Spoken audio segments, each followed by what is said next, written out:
Ægili, hversu sætur sigur var þetta?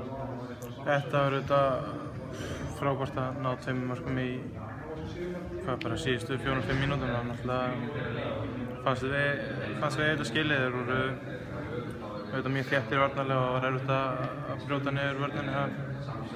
Áttum við þetta fullt af færum en það skiptir bara máli að ná þessum 3 stigum sem við gerðum.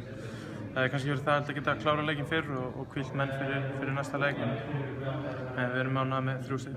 Mörkið sem fengur á ykkur, fannst þér ekki vera svona ólíkt sjálfum ykkur? Jú, ég meina að þetta kemur fyrir. Við erum búin að vera mjög góða varnarlega í 4-5 ár, þannig að það er ekkert, það er ekkert venjan í okkur að kannski sofna smá á verðinum og fá svona mörk á okkur, en þetta er bara fótbolti og háu leveli, þannig að svona hluti gerast. Slúður að víti skítur í stönginu, varst á einhverjum tímabúti fann að hugsa þetta er ekki okkar dagur? Já, svona 90. mynd þá datt mér í huga að þetta yrði örugglega 2-1 fyrir Finnum, en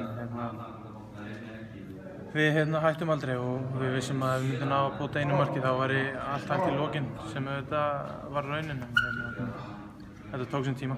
Segir þetta ekki allt, segja þannig líka bara karakterinn í liðinu? Jú, við vorum meira en ákveðnir í það að ná 3 stig inn í dag. Við vissum að þetta er erfitt, en kannski ekki svona erfitt. Tók verulega á líkamlega, þurftum að hlaupa mikið og berjast mjög mikið. Við vorum sterkir fram á við, með líkamlega sterka leikmenn, sérstaklega í seinni hálfleik þegar strækjunum kom inn. En þetta hafðist í lokin og við erum bara mjög sáttir með kvöldið í kvöld. Þetta víti, talaðu okkur aðeins í gegnum það, nú með því tæpara sem hefur séð bara. Já, þetta er flókið, ég skaut bara í slána og skoraði ekki, þannig að ég býð bara eftir næsta víti að skora. Hvað með